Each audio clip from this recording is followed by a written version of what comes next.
Hello everyone, स्वागत है आप सबका एक बार फिर से मेरे यूट्यूब चैनल पे। मैं हूं हिमांशु और आज के इस वीडियो में आपके साथ डिस्कस करने वाला हूं क्लास 12th अकाउंटेंसी सब्जेक्ट का first chapter fundamental of partnership firm. इस वीडियो में मैं आपके साथ डिस्कस करूंगा guys nature of partnership firm और टाइप ऑफ पार्टनरशिप। इससे पहले मैं इस चैप्टर के 2 पार्ट अपलोड कर चुका हूँ। अगर आपने वो नहीं देखा है तो नीचे दिए गए डिस्क्रिप्शन पर जाके दिए गए लिंक पे क्लिक करके आप उस पार्ट को देख सकते हैं, या फिर ऊपर आ रहे आई के बटन पे क्लिक करके भी आप उन पार्ट्स को देख सकते हैं और fundamental of partnership firm chapter को स्टार्टिंग से समझ सकते हैं। तो आइए करते हैं गाइज आज की वीडियो स्टार्ट। वीडियो स्टार्ट करने से पहले गाइज अगर आप हमारे चैनल पर नए हैं या आपने अभी तक हमारे चैनल को सब्सक्राइब नहीं किया है तो सब्सक्राइब का बटन ज़रूर दबा दीजिए और साथ में आ रहे बेल आइकन को ज़रूर दबा दीजिए ताकि आपको हमारी वीडियो की नोटिफिकेशन टाइम टू टाइम मिलती रहे। तो आइए करते हैं गाइज आज की वीडियो स्टार्ट। तो आइए गाइस आज कुछ और बेसिक टर्म्स की बात करते हैं पार्टनरशिप से रिलेटेड। देखते हैं कि और क्या क्या चीज़ें हैं पार्टनरशिप में। तो सबसे पहले हम बात करेंगे गाइस पार्टनरशिप में nature of a partnership firm. तो हेडिंग डालिए मेरे साथ guys, nature of A partnership, nature of a partnership firm. हम बात करेंगे आज सबसे पहले गाइस कि पार्टनरशिप फर्म का नेचर क्या होता है। पार्टनरशिप फर्म का नेचर क्या होता है? सर ये पार्टनरशिप फर्म का नेचर से क्या मतलब है? कैसे इसको समझने से पहले आपको एक बार 11th क्लास में हमें वापस जाना पड़ेगा। सर याद करिए 11th क्लास में आपने एक कॉन्सेप्ट पढ़ा होगा, एक आपने बिजनेस एंटिटी कॉन्सेप्ट, जिससे आपने जब आपने अकाउंटिंग प्रिंसिपल वाला चैप्टर पढ़ा था तो आपने एक कॉन्सेप्ट पढ़ा होगा। सर कौन सा concept? Business entity concept, business entity concept या फिर सेपरेट लीगल एंटिटी कॉन्सेप्ट, ऐसा करके कुछ नाम होगा जो आपने पढ़ा होगा। सेपरेट लीगल एंटिटी कॉन्सेप्ट याद आएगा इस जब आपने अकाउंटिंग प्रिंसिपल वाला चैप्टर पढ़ा होगा तो ये भी आपने उसमें क्या होगा पढ़ा होगा, या तो उसको बोला जाता है बिजनेस एंटिटी कॉन्सेप्ट या फिर separate legal entity concept. Sir याद नहीं आ रहा है, ठीक है गाइस मैं एक बार याद दिलाता हूँ। आपने पढ़ा था गाइस 11th क्लास में बिजनेस एंटिटी कॉन्सेप्ट में कि कंपनी और कंपनी के मेंबर्स एक दूसरे से क्या होते हैं? अलग होते हैं। कंपनी और कंपनी के मेंबर्स का एक दूसरे से कोई रिलेशन नहीं होता है। सर हमने इस कॉन्सेप्ट में क्या पढ़ा था? रिवाइंड करवा रहा हूँ एक बार गाइस, रिमाइंड करवा रहा हूँ। Company and company members are distinct का मतलब क्या है? Different, are distinct to each other. याद आया गाइस कुछ ऐसा पढ़ा था? डिस्टिंक्ट का मतलब यहाँ पे क्या है गाइस? डिस्टिंक्ट का मतलब यहाँ पे है अलग। डिस्टिंक्ट का मतलब यहाँ पे क्या है गाइस? अलग पढ़ा था गाइस। ईच अदर मतलब एक दूसरे से, कि कंपनी और कंपनी के मेंबर एक दूसरे से क्या होते हैं?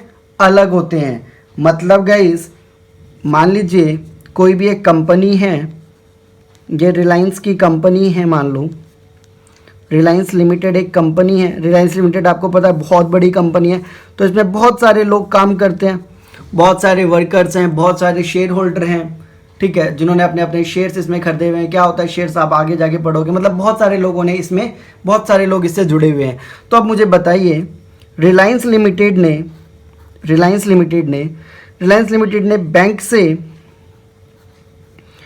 से 50 करोड़ रुपए का लोन लिया। बैंक से कितना लोन लिया गाइस? 50 करोड़ का लोन लिया और भाई बोला कि मैं आफ्टर 2 ईयर्स ये लोन रीपे कर दूंगा, यानी कि वापस कर दूंगा। भाई रिलायंस ने बोला बैंक में जाके, सर हमें 50 करोड़ रुपए का लोन दे दो, 2 साल के बाद ये लोन हम आपको वापस कर देंगे। बैंक ने बोला ठीक है भाई ले। बैंक ने उसको लोन दे दिया। अब 2 साल के बाद जब बैंक वालों ने रिलायंस वालों से पैसे मांगे, भैया पैसा वापस करो, 50 करोड़ रुपए 2 साल का टाइम लिया था, 2 साल हो गए। रिलायंस वाले पैसे देने से मना कर देते हैं। मान लीजिए रिलायंस वालों ने पैसे देने से मना कर दिया, तो अब बैंक जो है, बैंक रिलायंस लिमिटेड के खिलाफ केस करेगा या उसमें जो वर्कर्स हैं उनके खिलाफ केस करेगा, या फिर जो उनके बिजनेस के जो उस कंपनी के शेयर होल्डर्स यानी कि जो मालिक है उनके खिलाफ केस करेगा? कोर्ट में किनके खिलाफ केस होगा? कोर्ट में क्या होगा, बैंक जाके कोर्ट में केस करेगी कि सर रिलायंस लिमिटेड ने हमसे 50 करोड़ रुपए का लोन लिया था और अब वो हमें देने से मना कर रही है, तो हम इसलिए रिलायंस लिमिटेड के ऊपर क्या कर रहे हैं, केस कर रहे हैं। यानी कि भैया अगर रिलायंस लिमिटेड ने केस लोन लिया है तो रिलायंस लिमिटेड ही उसको चुकाएगा, उसके मेंबर्स की रिस्पॉन्सिबिलिटी नहीं है उसको चुकाना। बात आ रही है समझ में, बात आ रही है कहीं समझ में। मान लीजिए रिलायंस लिमिटेड के मान लीजिए मैं एक सिंपल सा एग्जांपल मुकेश अंबानी जी का ही ले लेता हूँ, he is the owner of Reliance Limited. तो भैया जब बैंक जब केस करेगी ना, तो मुकेश अंबानी ने लोन नहीं लिया था, रिलायंस लिमिटेड ने लोन लिया था, तो कोर्ट रिलायंस लिमिटेड के ऊपर केस करेगी, मुकेश अंबानी के ऊपर केस नहीं करेगी। बात आ रही है समझ में, क्या बोलना चाह रहा हूँ इसमें। तो रिलायंस लिमिटेड अलग है और रिलायंस लिमिटेड से जुड़े हुए लोग अलग हैं। अगर रिलायंस लिमिटेड ने उधार लिया हुआ है तो उसको वो रिलायंस लिमिटेड की रिस्पॉन्सिबिलिटी है कि वो चुकाएगी। और अगर मुकेश अंबानी ने अपने नाम पे उधार लिया हुआ है, मान लीजिए मुकेश अंबानी बैंक में गए और बोले भैया मुझे 100 करोड़ का लोन चाहिए, और बैंक ने इनको 100 करोड़ का लोन लिया है, तो अब बैंक अगर अब मुकेश अंबानी मना करते हैं लोन चुकाने से, तो कोर्ट क्या बोलेगी, सर मुकेश अंबानी ने मुझसे उधार लिया था और अब वो पैसे नहीं दे रहे, इसलिए मैं इनके खिलाफ केस करना चाहता हूँ। लेकिन ऐसा पॉसिबल नहीं है कि 100 करोड़ कोई बड़ी बात नहीं है मुकेश अंबानी के लिए, लेकिन मैंने यहाँ पे एग्जांपल देने के लिए आपको समझाया है कि अगर ऐसा कुछ होता है तो मुकेश अंबानी के खिलाफ केस किया जाएगा, ना कि रिलायंस लिमिटेड के खिलाफ। यानी कि रिलायंस लिमिटेड एक अलग है और मुकेश अंबानी या फिर जो बिजनेस उस रिलायंस लिमिटेड से जुड़े हुए लोग हैं वो अलग है, यानी कि both are distinct to each other. तो बिजनेस एंटिटी कॉन्सेप्ट में आपने 11th क्लास में यही पढ़ा था कि भैया कंपनी जो है और कंपनी के जो मेंबर्स हैं वो एक दूसरे से क्या होते हैं, अलग होते हैं। यानी कि कंपनी का और कंपनी के लोगों का एक दूसरे से बस काम करने तक ही रिश्ता होता है। उसके अलावा अगर कंपनी के लोगों ने उधार लिया तो कंपनी के लोग चुकाएंगे, अगर कंपनी ने उधार लिया तो कंपनी चुकाएगी। बात आ रही है समझ में। ऐसे ही कैसे अगर कंपनी की प्रॉपर्टी बिकेगी तो उस पर हक, उस पर प्रॉपर्टी, कंपनी की कोई प्रॉपर्टी बेचने के बाद जो पैसा आएगा उस पर कंपनी का हक है, कंपनी के लोगों का हक नहीं है। ठीक है गाइस, यहाँ तक बात आ रही है समझ में। ठीक है सर, तो सर यहाँ पे क्या पढ़ना चाह रहे हैं, सर यहाँ पे कुछ पॉइंट्स लिखवा रहा हूँ मैं। ये तो मैंने आपको बिजनेस एंटिटी कॉन्सेप्ट समझाया है। अब मैं बात करता हूँ कि पार्टनरशिप फर्म का क्या नेचर है, पार्टनरशिप फर्म का क्या नेचर है। तो समझिए गाइस, पार्टनरशिप फर्म का नेचर क्या है, पहले लिखिए मेरे साथ। यहाँ पे कहता है partnership is not a person, partnership is not a person in the eyes of law, in the eyes of law. कानून कहता है भैया आप उसी के खिलाफ केस कर सकते हो जो कि क्या है, एक पर्सन है। यानी कि किसी मनुष्य के खिलाफ ही केस किया जा सकता है, किसी मनुष्य के अलावा केस नहीं किया जा सकता। तो भैया कंपनी जब रिलायंस लिमिटेड ने लोन लिया और उन्होंने पैसा चुकाने से मना कर दिया, तो बैंक ने किसके ऊपर केस किया था, रिलायंस लिमिटेड के ऊपर केस किया था। तो क्या रिलायंस लिमिटेड भी एक पर्सन है? जी सर, कानून कहता है रिलायंस लिमिटेड एक कंपनी तो है लेकिन ये एक पर्सन भी है। कौन सा पर्सन है? नॉमिनल पर्सन है। कौन सा पर्सन है? नॉमिनल पर्सन है। यानी कि क्या है, ये एक नाम मात्र पर्सन है। क्या है? नाम मात्र व्यक्ति है, नाम मात्र व्यक्ति है। कोई भी कंपनी कितनी बड़ी हो कितनी छोटी हो, वो क्या कहलाता है? नॉमिनल पर्सन कहलाता है। तो और कानून कहता है भैया हम जो केस करेंगे ना, किसी पर्सन के ऊपर ही आप केस कर सकते हो, किसी चीज के ऊपर आप केस नहीं कर सकते। आप किसके ऊपर केस कर सकते हो? किसी पर्सन के ऊपर ही केस कर सकते हो। तो अगर ये कंपनी पर्सन नहीं मानी जाती कानून की नजरों में तो इस पर भी केस नहीं होता। तो इसका मतलब क्या है, कानून इसको कंपनी को क्या मानती है? पर्सन मानती है, इसीलिए इन्होंने इसका केस क्या कर लिया? एक्सेप्ट कर लिया। लेकिन पार्टनरशिप के बेस में क्या बोला था? Partnership is not a person in the eyes of law. कानून कहता है भैया पार्टनरशिप अगर आपने की है तो पार्टनरशिप को हम अपनी नजरों में पर्सन नहीं मानते हैं। इसका मतलब ये नॉमिनल पर्सन नहीं होगा। देखिए आपने पढ़ा था जब आपने 11th क्लास में अकाउंट पढ़ा था, एक पर्सनल अकाउंट होता है, एक नॉमिनल अकाउंट होता है। ठीक है, तो पर्सनल अकाउंट के 3 होते हैं। एक होता है आपका नेचुरल पर्सन अकाउंट, एक होता है रिप्रेजेंटेटिव पर्सनल अकाउंट, एक होता है नॉमिनल पर्सनल अकाउंट। ठीक है, तो ये क्या गाइस आपका नॉमिनल पर्सनल अकाउंट है। ठीक है, तो पार्टनरशिप यहाँ पे क्या है, कानून कहता है भैया ये तो हमारे लिए पार्टनरशिप क्या है? नॉमिनल पर्सनल अकाउंट भी नहीं है। नॉमिनल पर्सनल अकाउंट भी क्या है? नहीं है। इट का मतलब कंपनी को तो हम नॉमिनल पर्सन अकाउंट मानते हैं इसलिए उसके ऊपर केस किया जा सकता है, लेकिन पार्टनरशिप को हम पर्सन नहीं मानते हैं इसलिए आप इसके ऊपर केस नहीं कर सकते हो। तो इसीलिए बोला गया partnership is not a person in the eyes of law, second line लिखिए, accounting view point, accounting view point, it has a separate legal entity, it has a separate legal entity,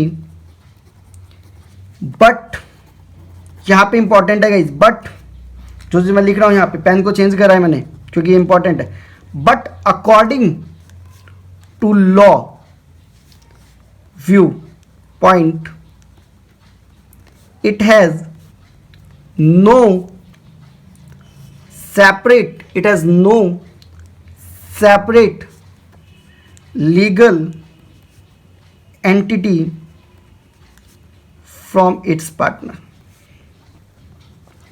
from its partner। मतलब law कहता है भैया हम partnership को person नहीं मानते, इसलिए पार्टनरशिप के ऊपर हम के तुम अलग से केस नहीं कर सकते, ठीक है।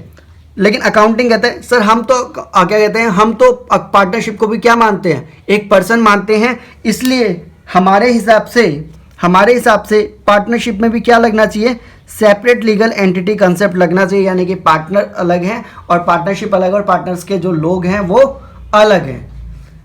अकाउंटिंग कहता है कि सर कानून नहीं मानती पार्टनरशिप को एक अलग से आदमी, लेकिन हम जो है हम क्या करते हैं, पार्टनरशिप को और पार्टनर को अलग अलग नहीं मानते, हम दोनों को पार्टनर और पार्टनरशिप को क्या करते हैं, अलग अलग मानते हैं।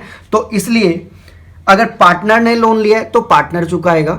अकाउंटिंग क्या कहता है, मान लीजिए कि एग्जांपल दे रहा हूँ गाइस, यहाँ पे एक एग्जांपल दे रहा हूँ मैं, यहाँ पे मान लीजिए राम श्याम इन दोनों ने मिलके एक बिजनेस खोला। क्या बिजनेस खोला, एक दुकान खोली ओम गारमेंट्स के नाम से। किस नाम से वो दुकान खोली, ओम गारमेंट्स के नाम से दुकान खोली।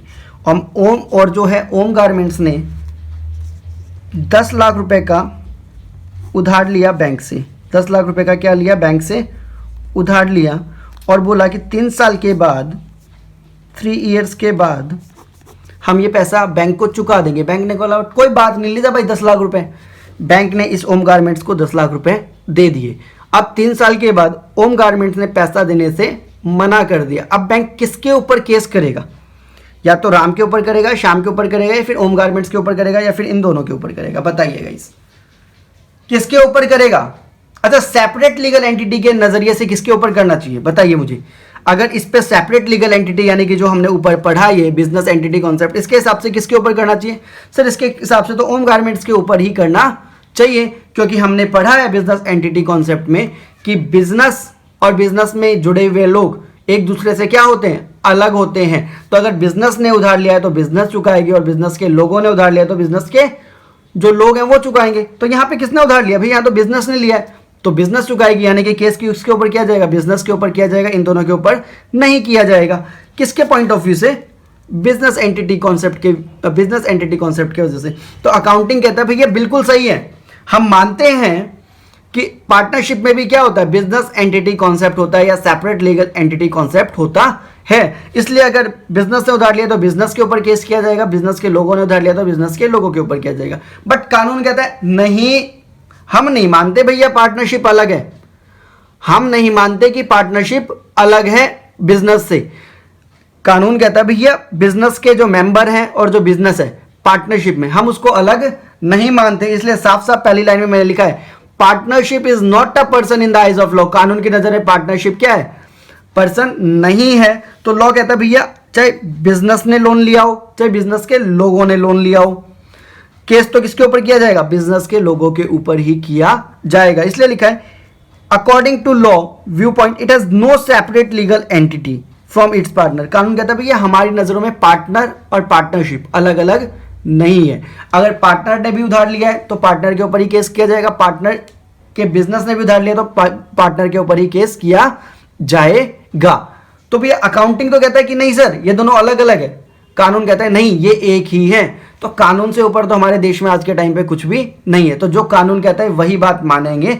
तो आप बोलोगे कि nature of a partnership firm में क्या बोलोगे आप, nature of a partnership firm में कि partnership firm is not a separate legal entity concept. Partnership firm has not a separate legal entity concept. Question आता है गाइस पेपर में, 2 number का क्वेश्चन आएगा कि क्या partnership firm separate legal entity concept है। तो अगर आप बोलोगे अकाउंटिंग पॉइंट से तो सेपरेट लीगल एंटिटी कॉन्सेप्ट है, बट लॉ के पॉइंट ऑफ व्यू से ये सेपरेट लीगल एंटिटी कॉन्सेप्ट नहीं है। और हम किसको प्रीफर करते हैं अपने देश में, कानून से ऊपर कुछ नहीं है, तो कानून को प्रीफर करते हैं, इसलिए हम बोलेंगे कि पार्टनरशिप में सेपरेट लीगल एंटिटी कॉन्सेप्ट नहीं लगता है। मतलब अगर पार्टनर ने भी उधार लिया तो पार्टनर ही चुकाएगा, पार्टनर बिजनेस ने भी उधार लिया तो पार्टनर ही चुकाएगा। लेकिन कंपनी में ये रूल नहीं लगता है। कंपनी में कानून भी कहता है कि भैया कंपनी अलग है और कंपनी के लोग अलग हैं। इसको आगे पढ़ेंगे।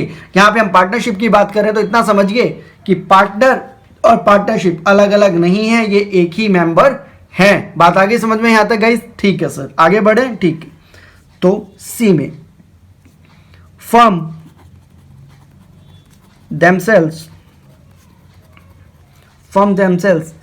cannot enter into a contract for partnership through their partners can। क्या मतलब है सर? मान लीजिए आपने अभी सुना होगा हाल फिलहाल में फेसबुक ने रिलायंस जियो के साथ एक बहुत बड़ा डील कर लिया है, जिसमें फेसबुक ने क्या किया, 9.99 शेयर्स 9.99% शेयर्स फेसबुक ने जियो के खरीद लिए, जियो प्लेटफॉर्म के खरीद लिए हैं। तो भैया फेसबुक एक अलग कंपनी है, रिलायंस जियो एक अलग कंपनी है, तो दोनों कंपनी ने एक दूसरे के साथ कॉन्ट्रैक्ट कर लिया। तो कहीं ऐसा सुना आपने कि मार्क जुकरबर्ग ने मुकेश अंबानी के साथ कॉन्ट्रैक्ट किया? ऐसा तो नहीं सुना ना न्यूज में। आपने क्या सुना? फेसबुक ने रिलायंस जियो के साथ कॉन्ट्रैक्ट किया है। आपने क्या सुना? फेसबुक ने रिलायंस जियो के शेयर खरीदे। ऐसा सुना कि मार्क जुकरबर्ग ने मुकेश अंबानी के शेयर्स खरीदे? नहीं ना भैया। आपने क्या सुना है? फेसबुक ने रिलायंस जियो के शेयर्स खरीदे हैं, क्योंकि जबकि रिलायंस जियो का मालिक कौन है? मुकेश अंबानी है, और फेसबुक का मालिक कौन है? मार्क जुकरबर्ग है। लेकिन इन दोनों का नाम कहीं सुना आपने पूरे डीलिंग में? नहीं सुना सर। तो इसका मतलब कंपनी क्या है? अलग अलग हैं। तो कंपनी जब है, अगर 2 कंपनी है तो वो एक दूसरे के साथ कॉन्ट्रैक्ट करते हैं तो अपने नाम से, कंपनी के नाम से कॉन्ट्रैक्ट कर सकते हैं। लेकिन जब कोई पार्टनरशिप किसी के साथ कॉन्ट्रैक्ट करती है तो वो सिर्फ अपने नाम से कॉन्ट्रैक्ट नहीं कर सकती है। वही कहता है फर्म themselves, फर्म अपने नाम से can not enter into a contract, अपने नाम से किसी कॉन्ट्रैक्ट में एंटर नहीं कर सकती। अगर किसी पार्टनरशिप फर्म को किसी, मान लीजिए ये जो ओम गारमेंट्स है, इसको किसी के साथ भी अगर कोई कॉन्ट्रैक्ट करना है तो वो राम और श्याम की सहमति के साथ या राम और श्याम के नाम के साथ ही क्या कर सकता है? कॉन्ट्रैक्ट में एंटर कर सकता है। अपने नाम के साथ कॉन्ट्रैक्ट में एंटर नहीं कर सकता है।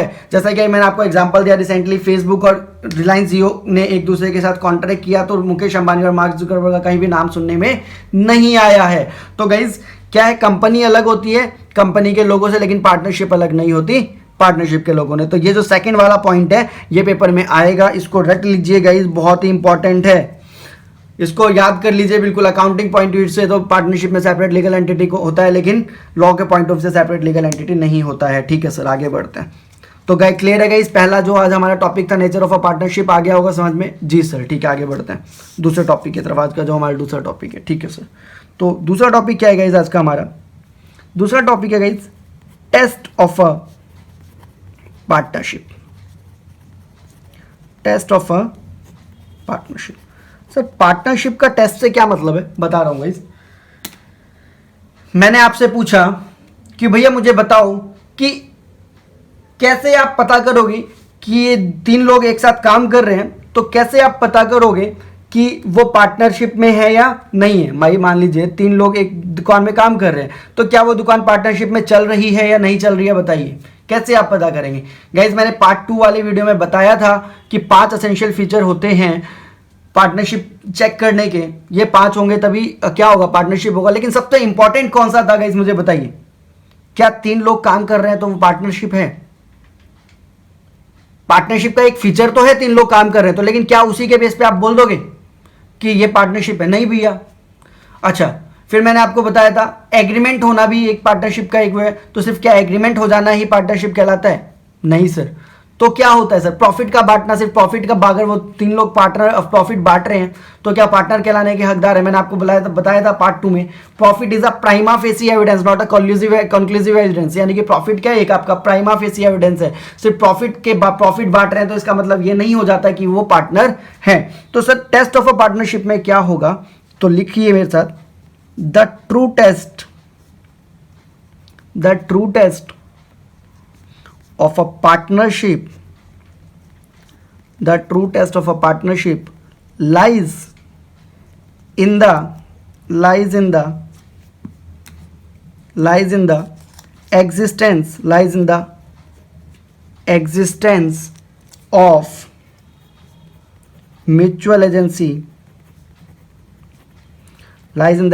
of mutual agency, relationship।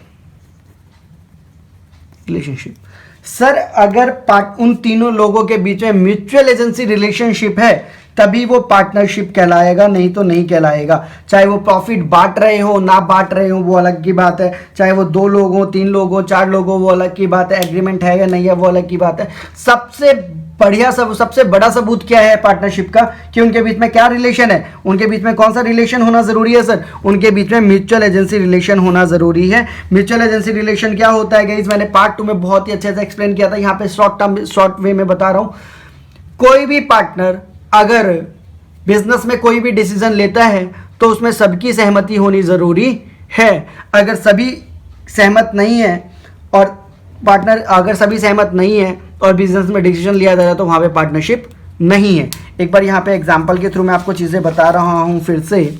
Mutual agency क्या होता है, मान लीजिए राम ने, श्याम ने और मोहन ने कोई बिजनेस स्टार्ट किया किसी भी चीज़ का, और श्याम अगर उस बिजनेस को लेके कोई डिसीजन लेता है तो उसमें राम की भी सहमति होनी चाहिए और मोहन की भी सहमति होगी, तभी उस बिजनेस में डिसीजन वो चीज़ की जाएगी, अप्लाई की जाएगी। मान लीजिए श्याम ने सोचा अरे यार दुकान में एसी लगवा लेते हैं, श्याम ने क्या सोचा भैया दुकान में एसी लगवा लेते हैं, तो पहले श्याम क्या होगा, राम से पूछेगा, मोहन से पूछेगा, और जब तीनों इस बात को लेके एग्री हो जाएंगे, सहमत हो जाएंगे, तभी उस दुकान में एसी लग सकता है।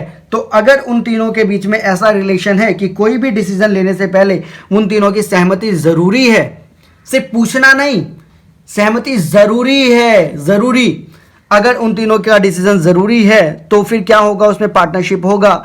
लेकिन अगर मान लीजिए किसी एक बंदे ने डिसीजन ले लिया और वही बिजनेस में चल रहा है तो भैया पार्टनरशिप नहीं है। ठीक है सर, बात आ गई समझ में? ठीक है सर, कोई दिक्कत नहीं सर। तो पार्टनरशिप का टेस्ट क्या होगा गाइस, म्यूचुअल एजेंसी होना जरूरी है। ठीक है, क्लियर है गाइस यहाँ तक? ठीक, आगे बढ़े फिर।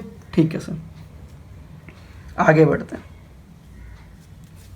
आगे बढ़े गाइस। ठीक, अब बात करते हैं guys rights of a partner. Rights of partner, एक पार्टनर के क्या क्या अधिकार हैं। एक पार्टनर, जब 2 लोग या 3 लोग पार्टनरशिप स्टार्ट करते हैं, राइट्स का मतलब यहाँ पे क्या है गाइस, अधिकार। एक पार्टनर के क्या क्या अधिकार होते हैं, एक पार्टनर के क्या क्या अधिकार होते हैं। बात आ रही है समझ में गाइस, एक पार्टनर के क्या क्या अधिकार होते हैं। हम यही चीज़ अब बात करने वाले हैं कि एक पार्टनरशिप जब 2 या 2 से अधिक लोग मिलकर काम करते हैं उनके बीच में क्या क्या अधिकार होते हैं। तो कहता है guys, every partner has the rights, every partner has the rights which are mentioned below। सभी पार्टनर के पास वो अधिकार हैं जो हम नीचे अभी डिस्कस करने वाले हैं। सभी पार्टनर, चाहे वो कैसा ही पार्टनर हो, चाहे वो एक्टिव पार्टनर हो, चाहे वो स्लीपिंग पार्टनर हो, चाहे वो डोरमेंट पार्टनर हो, ठीक है सर, चाहे वो नॉमिनल पार्टनर हो, किसी भी टाइप का पार्टनर हो, सभी के पास ये अधिकार होंगे जो मैं अभी आपको बताने वाला हूं। कौन कौन से अधिकार हैं सर? पहला, take part in the management of business. Business में कौन सा क्या कोई भी चेंजेस अगर आप करना चाहते हो तो भी सभी पार्टनर के पास अधिकार हैं कि उससे पूछा जाए कि भैया ये चेंजेस करें या नहीं करें। मान लीजिए राम श्याम मोहन ने मिलकर काम स्टार्ट किया, तो मोहन बेशक से एक एक्टिव पार्टनर नहीं है, लेकिन अगर राम और श्याम दुकान में कुछ चेंज भी करना चाहते हैं तो पहले मोहन की परमिशन लेनी ज़रूरी है। जब मोहन उस बात से एग्री कर जाएगा तभी वो चेंजेस किया जा सकता है। ठीक है sir. sorry guys, consulted about the affairs of the partnership business,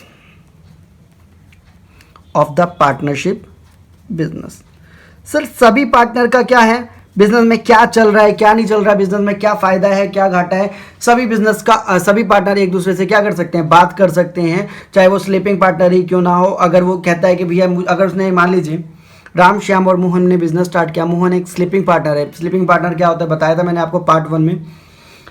Mohan ने कहा कि नहीं भैया आज मीटिंग होनी चाहिए, मेरे घर पे आ जाओ, बिजनेस के बारे में कुछ डिस्कस करना है, तो कोई भी पार्टनर उसको मना नहीं कर सकता है, सभी पार्टनर को उसके घर पे जाके मीटिंग करनी ही पड़ेगी। तो सबसे दूसरा राइट क्या है, दूसरा अधिकार यह है कि कोई बिजनेस कभी भी अपने बिजनेस के बारे में जानकारी ले सकता है। ठीक है। Inspect the book of accounts,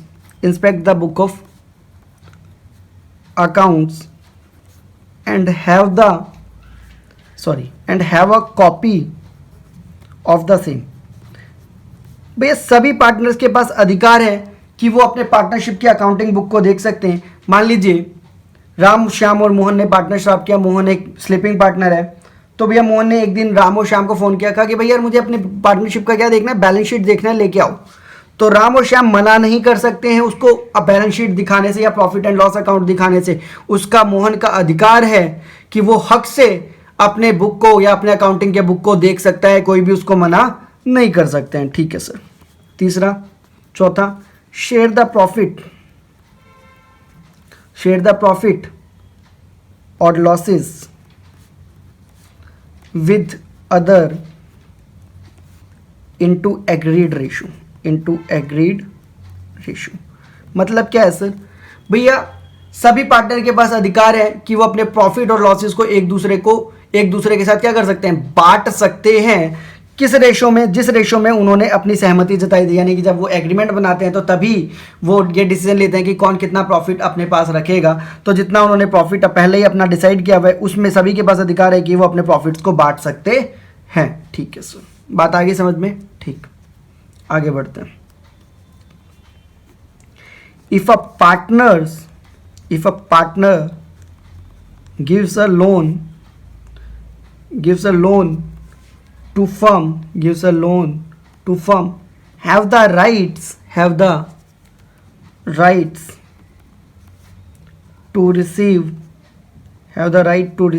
interest on such amount at an agreed rate if rate of interest is not given, then the rate of interest is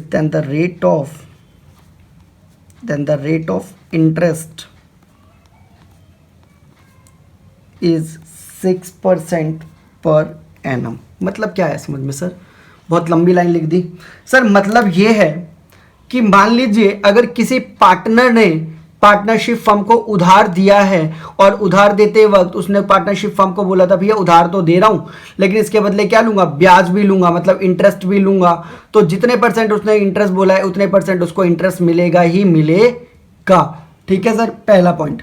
दूसरे पॉइंट में कहते हैं अगर रेट ऑफ इंटरेस्ट डिस्कस नहीं किया गया तो उसको 6% का इंटरेस्ट मिलेगा ही मिलेगा। नहीं आया समझ में सर, एग्जाम्पल के थ्रू समझाइए। ठीक है सर, समझाता हूं। मान लीजिए राम, श्याम, मोहन ने मिलकर कोई बिजनेस स्टार्ट किया और उस बिजनेस का नाम रखा ओम गारमेंट्स। ठीक है, ओम गारमेंट्स। ठीक है, अब बिजनेस बहुत अच्छा चल रहा था लेकिन एक साल क्या हुआ, बिजनेस को बहुत बड़ा नुकसान हो गया। मान लीजिए उस साल में 10 लाख रुपए का लॉस हो गया। कितने का लॉस हो गया सर, 10 लाख रुपए का नुकसान हो गया। अब तीनों बड़े टेंशन में, क्या करें। तो राम और श्याम ने कहा यार एक काम करते हैं, बैंक में चलते हैं, कुछ उधार लेके आ जाते हैं। तो मोहन ने बोला भाई देखो बैंक में जाएंगे तो इंटरेस्ट देना पड़ेगा। राम और श्याम ने कहा भाई वो तो देना ही पड़ेगा। तो मोहन ने कहा एक काम करो, मेरे पास कुछ पैसे हैं 10 लाख रुपए का, मान लीजिए मेरे पास 10 लाख रुपए रखे हुए हैं, तुम चाहो तो ले लो, लेकिन भैया ये पैसा मैं तुम्हें एज अ क्या दे रहा हूँ, लोन दे रहा हूँ, मतलब उधार दे रहा हूँ। तो मोहन ने राम और श्याम ने कहा बहुत अच्छी बात है भाई, बैंक में जाने से कोई बच गया। मोहन ने कहा लेकिन भैया मुझे इसके बदले क्या चाहिए, इंटरेस्ट चाहिए, मुझे इसके बदले क्या चाहिए, इंटरेस्ट चाहिए 10%। कितना चाहिए, 10%। यानी कि अगर मैं आपको 10 लाख रुपए इंटरेस्ट दे रहा हूँ, 10 लाख रुपए उधार दे रहा हूँ, तो मुझे हर साल कितना इंटरेस्ट चाहिए, उसका 10%, यानी कि 1 लाख रुपए मुझे चाहिए ही चाहिए। तो राम और श्याम ने कहा ठीक है भाई कोई बात नहीं, बैंक में इंटरेस्ट देने से अच्छा तुझे इंटरेस्ट दे देंगे। तो मान लीजिए वही है गाइस, अगर कोई पार्टनर अपने फर्म को क्या देता है, लोन देता है, उधार देता है, तो उसके पास अधिकार है, राइट्स मतलब अधिकार है कि उसने जितने परसेंट पे लोन दिया है उतने परसेंट पे उसको इंटरेस्ट मिलेगा ही मिलेगा। भैया मोहन कोई बाहर का आदमी थोड़ी है, मोहन ने क्या है, पार्टनर ही तो है, और उसने फर्म को क्या दिया है, उधार दिया है, कोई पैसा नहीं इन्वेस्ट किया उसके अंदर, क्योंकि पैसा तो उन्होंने पहले ही लगा दिया था, उधार दिया है फर्म को। तो सर जितने परसेंट पे उसने उधार लिया उतने परसेंट पे उसको इंटरेस्ट मिलेगा ही मिलेगा। अच्छा सर, मान लीजिए मोहन ने इसको उधार तो दिया, मोहन ने बोला भाई देख मैं तुझे ये जो 10 लाख रुपए दे रहा हूँ तुम्हें, ये कह रहा हूँ एज अ उधार दे रहा हूँ, लेकिन उस टाइम पे उसने इंटरेस्ट नहीं बताया, इंटरेस्ट रेट उसने उस टाइम पे, मान लीजिए जो इंटरेस्ट रेट था उस टाइम पे नहीं बताया, उसने ऐसे ही 10 लाख रुपए दे दिए। तो जब राम और श्याम मोहन को ये पैसा वापस करेंगे तो 10 लाख तो देंगे ही देंगे, साथ में 6% का इंटरेस्ट भी उनको देना पड़ेगा। यानी कि अगर बोला है इंटरेस्ट, जब मोहन ने लोन दिया था और तब इंटरेस्ट रेट बढ़ा दिया था तो उतना इंटरेस्ट रेट मिलेगा जितना उसने बताया था, लेकिन अगर नहीं बताया तो कम से कम 6% का इंटरेस्ट रेट तो मिलेगा ही मिलेगा। यानी कि राम और श्याम जब इसका पैसा वापस करेंगे तो कम से कम 6% पर एनम, पर ये क्या पीए का मतलब है पर एनम, तो पर एनम 6% का इंटरेस्ट तो उसको देना ही पड़ेगा। हाँ, अगर मोहन ने पहले ही बोल दिया कि भाई 10% लोन चाहिए, 10% पे दूंगा, 12% पे दूंगा, तो भैया 10% इंटरेस्ट देना पड़ेगा या फिर 12% इंटरेस्ट देना पड़ेगा। लेकिन अगर उसने कुछ नहीं बोला है तो उसको कितना इंटरेस्ट मिलेगा, 6% का इंटरेस्ट मिलेगा। ठीक है सर, यहाँ तक ठीक है सर, आगे बढ़े। ठीक है सर, आगे बढ़िए। अगला क्या है गाइस, अगला है not to allow the admission of a new partner, not to allow the admission of a new partner, sir क्या मतलब है, सर मतलब ये है कोई भी पार्टनर, जब तक कोई नया पार्टनर अगर पार्टनरशिप फर्म में आना चाहता है तो जब तक सभी पार्टनर जो पुराने पार्टनर है वो उसको परमिशन नहीं देंगे तब तक वो नहीं आ सकते हैं। सर क्या मतलब है, एग्जाम्पल के थ्रू समझते हैं गाइस। मान लीजिए राम, श्याम और मोहन पार्टनर थे, इन्होंने कोई दुकान खोला हुआ था। अब मोहन चाहता था कि यार इसका एक भाई था, मोहन क्या चाहता था, इसका एक भाई था राधे मान लीजिए इसका एक भाई था राधे। मोहन चाहता था कि यार मैं अपने भाई को भी इसके अंदर पार्टनरशिप में क्या बना लूँ, एक पार्टनर बना लूँ। तो भैया ये पार्टनर तभी बन सकता है जब राम भी एग्री कर जाए, श्याम भी एग्री कर जाए और मोहन भी एग्री कर जाए। जब तीनों पार्टनर एग्री कर जाएंगे कि हाँ भाई बना ले पार्टनर, हमें कोई दिक्कत नहीं है, तभी वो पार्टनर बन सकता है। अगर एक पार्टनर मान लीजिए श्याम राजी हो गया, मोहन भी राजी हो गया, लेकिन राम ने मना कर दिया, तो भी वो पार्टनर नहीं बन सकता है। यानी कि किसी भी पार्टनर को अगर एडमिशन लेना है तो सभी पार्टनर, जो सभी पुराने पार्टनर है, उनका सहमत होना जरूरी है। अगर एक भी पार्टनर ने मना कर दिया तो वो पार्टनर, नया पार्टनर जो है उसके अंदर एडमिशन नहीं ले सकता है। ठीक है सर, अगला देखिए, लिखिए guys, in case of emergency partner can दिख रहा होगा गाइस, आई होप। ठीक है सर, पार्टनर कैन टेक और act his best decision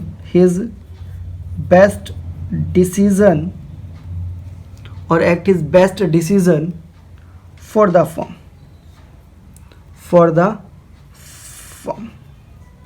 and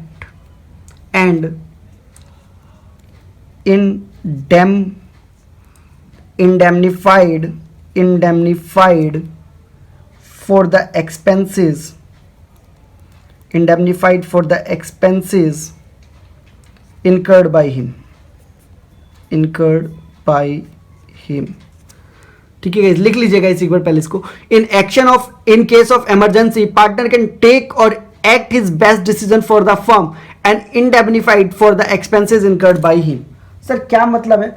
sir मैंने आपको कल जब पार्ट 2 बताया था तो मैंने आपको म्यूचुअल एजेंसी में बताया था कि कोई भी पार्टनर अगर फर्म के लिए फर्म पे कोई डिसीजन लेता है तो सभी पार्टनर का सहमत होना क्या है, ज़रूरी है। यानी कि कोई भी डिसीजन अगर आप बिजनेस में लेते हो तो सभी पार्टनर का राज़ी होना ज़रूरी है। अगर एक भी पार्टनर उस बात से सहमत नहीं है तो आप वो डिसीजन बिजनेस में नहीं लोगे। तो लेकिन सर इस लाइन का मतलब क्या है? सर साथ में मैंने आपको ये भी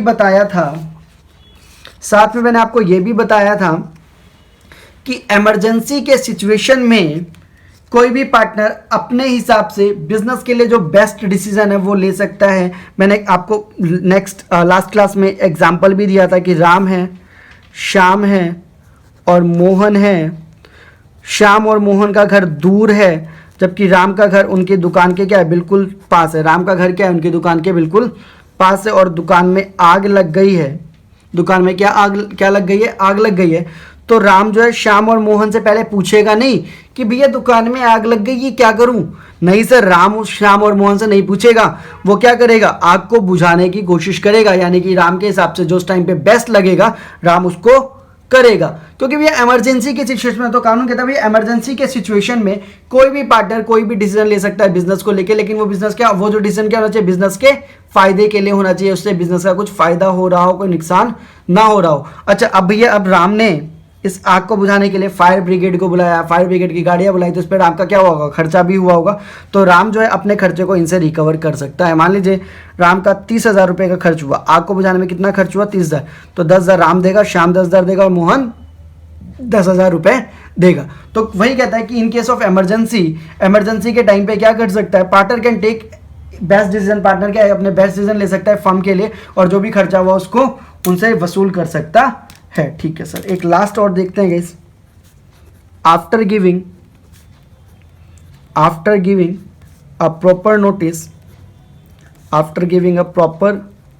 नोटिस पार्टनर कैन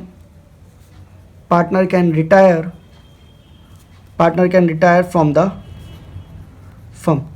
भैया अब ना राम और श्याम और मोहन पार्टनर थे। श्याम कहता है भाई नहीं यार, अब मुझे काम नहीं करना, मुझे अब काम नहीं करना है, मैं अब आराम करना चाहता हूं। तो श्याम क्या कर सकता है, कभी भी पार्टनरशिप से क्या कर सकता है, रिटायरमेंट ले सकता है। पार्टनर श्याम क्या कर सकता है, कभी भी पार्टनरशिप से रिटायर हो सकता है। बस उसको क्या करना पड़ेगा, एक नोटिस देना पड़ेगा। वो नोटिस किस वे में दिया जाएगा, कहाँ दिया जाएगा, ये आगे के चैप्टर में हम बात करेंगे जब ये रिटायरमेंट ऑफ पार्टनर वाला चैप्टर पढ़ेंगे। यहाँ पे बस आप ये समझिए कि कोई भी पार्टनर कभी भी रिटायर हो सकता है, कोई उसको रोक नहीं सकता। बस उसको क्या देना पड़ेगा, एक प्रॉपर नोटिस देना पड़ेगा। ठीक है सर, यहाँ तक ठीक है।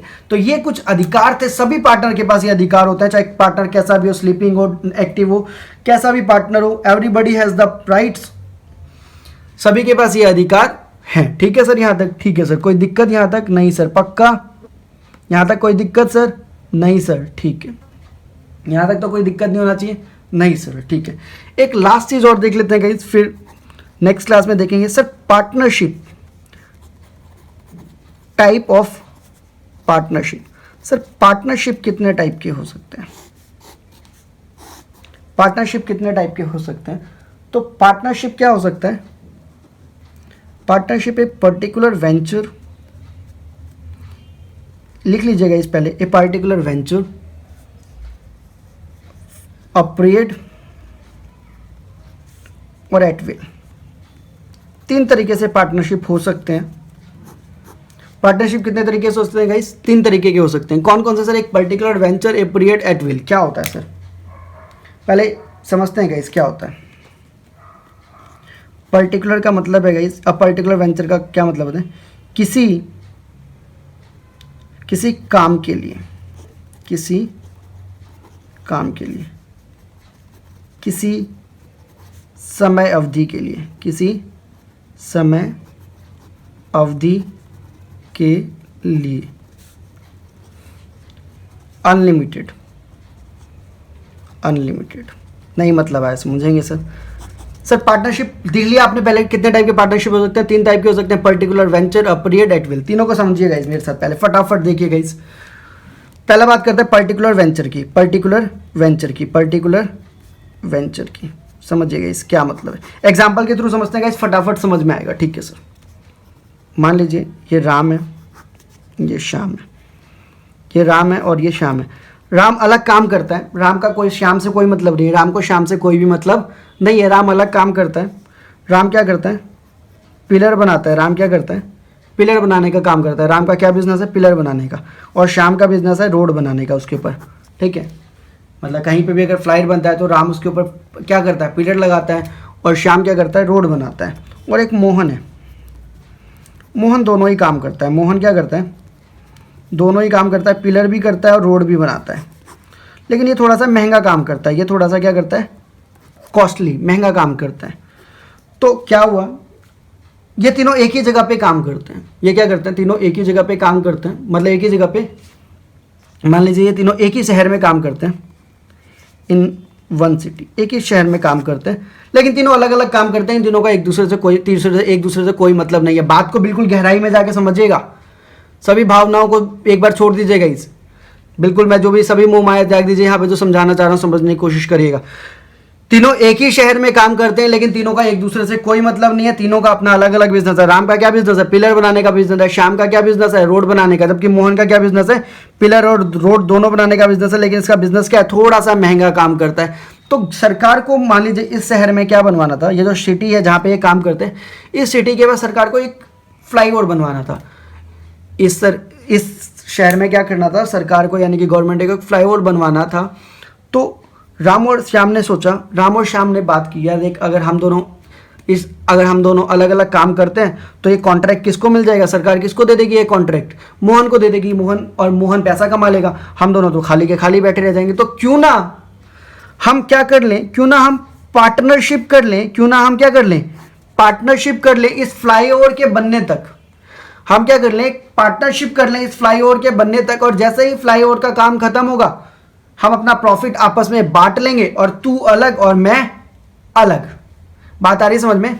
राम और श्याम ने कहा भाई देख गवर्नमेंट आ रही है यहाँ पे, गवर्नमेंट क्या आ रही है यहाँ पे आ रही है, उसको एक फ्लाईओवर बनवाना है। फ्लाईओवर में पिलर की भी जरूरत पड़ती है, रोड की भी जरूरत पड़ती है, और मोहन वो दोनों काम करता है। अगर उस गवर्नमेंट ने मोहन को कॉन्ट्रैक्ट दिया तो मोहन पैसे कमा लेगा और हम दोनों खाली बैठे रह जाएंगे। तो क्यों ना इस फ्लाईओवर के लिए, सिर्फ किसी एक पर्टिकुलर काम के लिए, या फ्लाईओवर का एक पर्टिकुलर काम है, तो क्यों ना इस काम के लिए हम पार्टनरशिप कर लें, और जैसे ही फ्लाईओवर बनेगा हम अपने अपने प्रॉफिट्स को बांट के अलग अलग हो जाएंगे। हम ना राम को मुझसे कोई मतलब, ना श्याम को कोई मतलब। तो ऐसा पार्टनरशिप जो किसी एक पर्टिकुलर काम के लिए, किसी भी एक पर्टिकुलर, सही फ्लाईओवर का एग्जांपल ले लो, किसी एक मशीन का एग्जांपल ले लो, किसी एक गाड़ी का एग्जांपल ले लो। मान लीजिए राम एक गाड़ी बनाता है और श्याम उसके टायर बनाता है, मोहन दोनों चीज करता है। तो अगर किसी को गाड़ी बनवाना था तो मोहन के पास ना जाके राम और श्याम ने पार्टनरशिप कर ली कि भाई इस गाड़ी को बनाने तक हम एक पार्टनर हो जाते हैं, जैसे गाड़ी बनेगा हम अलग अलग हो जाएंगे। तो गाइस किसी एक काम के लिए जब कोई दो लोग पार्टनर बनते हैं तो ऐसे पार्टनरशिप को क्या बोला जाता है? पर्टिकुलर वेंचर बोला जाता है, पर्टिकुलर वेंचर बोला जाता है, अपार्टिकुलर वेंचर बोला जाता है। बात आ गई हो समझ में गाइस? अपार्टिकुलर वेंचर वाला पार्टनरशिप क्या होता है? जब दो या दो से अधिक लोग मिलकर कोई काम करते हैं और पार्टनरशिप करते हैं, लेकिन वो सिर्फ किसी पर्टिकुलर काम के लिए करते हैं। जब वो काम पूरा हो जाता है वो एक दूसरे से क्या हो जाते हैं? अलग हो जाते हैं। तो ऐसे पार्टनरशिप को पर्टिकुलर वेंचर बोला जाता है। ठीक है सर, ए पीरियड की बात करते हैं। अब ए पीरियड की बात करते हैं। ठीक है सर, ए पीरियड का समझिए। अब ए पीरियड का भी एक एग्जाम्पल देता हूँ गाइस। मान लीजिए राम और श्याम दो लोग हैं। राम और श्याम क्या है? दो लोग हैं। ठीक है, राम और श्याम क्या है? दो लोग हैं गाइस। ये दोनों अलग अलग बिजनेस करते हैं। इन दोनों का एक दूसरे से कोई भी मतलब नहीं है। ये दोनों क्या करते हैं? अलग अलग बिजनेस करते हैं। इन दोनों का एक दूसरे से कोई भी मतलब नहीं है। मान लीजिए क्या है, ये स्वेटर बनाता है। राम का क्या काम है? स्वेटर बनाने का है। और श्याम का क्या काम है? श्याम का काम है भाई श्याम का काम मान लो जीन्स वगैरह बनाने का है। श्याम का काम क्या है? जीन्स वगैरह बनाने का है। और इन्हें कहीं पे मान लीजिए कुछ दिन का क्या था, कुछ दिन का इवेंट था। तो यहाँ पे ये दोनों दुकान लगाने के लिए जा रहे थे। यहाँ पे दोनों क्या कर रहे थे? दुकान लगाने के लिए जा रहे थे। राम और श्याम ने क्या कहा, ये मान लीजिए जो इवेंट था ये 4 महीने चलने वाला था। कितने महीने चलने वाला था? 4 महीने चलने वाला था। तो राम और श्याम यहाँ पे दुकान लगाने के लिए गए, लेकिन बीच में दोनों मिल गए। तो राम और श्याम ने क्या बोला, भाई देख हम अलग अलग दुकान लगाएंगे, हमें अलग अलग किराया देना पड़ेगा, अलग अलग खर्चे होंगे, अलग अलग बिजली बिल देना पड़ेगा। तो क्यों ना 4 महीने के लिए हम दोनों एक साथ ही दुकान लगा लेते हैं। हम दोनों क्या कर लेते हैं, एक साथ ही दुकान लेते हैं, लगा लेते हैं और एक साथ ही पार्टनरशिप कर लेते हैं। जब 4 महीने पूरे होंगे तो जितना प्रॉफिट होगा उतना उतना हम आपस में बांट लेंगे, और हम एक दूसरे से अलग हो जाएंगे। फिर हमारा एक दूसरे के साथ कोई मतलब नहीं रहेगा। तो ऐसा पार्टनरशिप जो किसी टाइम के ऊपर डिपेंड करता है, ऐसे पार्टनरशिप को क्या बोला जाता है, अ पीरियड ऑफ पार्टनरशिप बोला जाता है।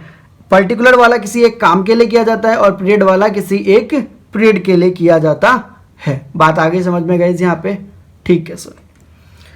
किसी पर्टिकुलर काम के लिए किया जाए तो एट पर्टिकुलर वेंचर, और पीरियड, और किसी टाइम के लिए किया जाए तो एट पीरियड, ठीक है। लास्ट है गाइस एट विल, ये भी देख लेते हैं फटाफट गाइस, फिर क्लास को बंद करते हैं, फिर कल नेक्स्ट क्लास में देखेंगे।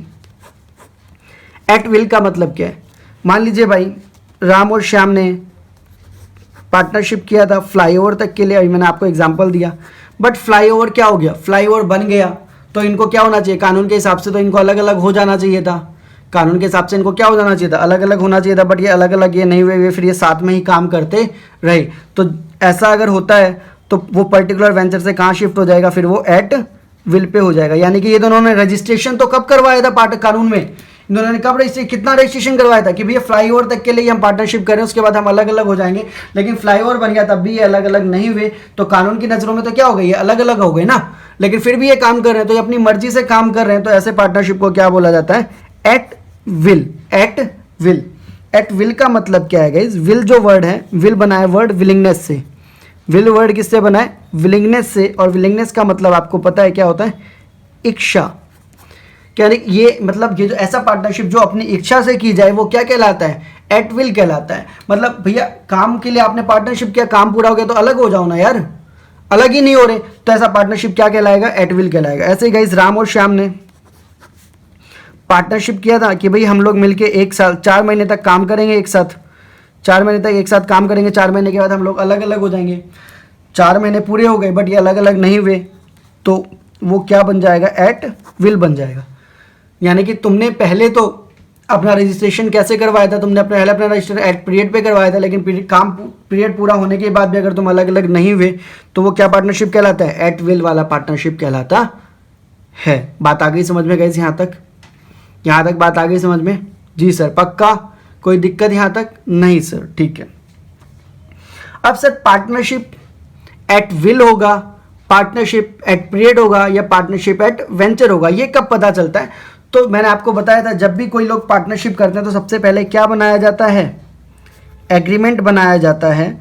और एग्रीमेंट ऑरल भी हो सकता है, रिटर्न भी हो सकता है और इम्प्लाइड भी हो सकता है। लेकिन मैंने आपको बताया था हमेशा एग्रीमेंट क्या होना चाहिए, रिटर्न होना, एग्रीमेंट होना चाहिए। सर ऐसा क्यों होना चाहिए बताया था मैंने आपको, ताकि फ्यूचर में अगर किसी के ऊपर केस किया जाए तो आप लोगों के पास कुछ ना कुछ सबूत हो, ताकि कोर्ट में उसको पेश किया जा सके। तो एग्रीमेंट बनाया जाता है।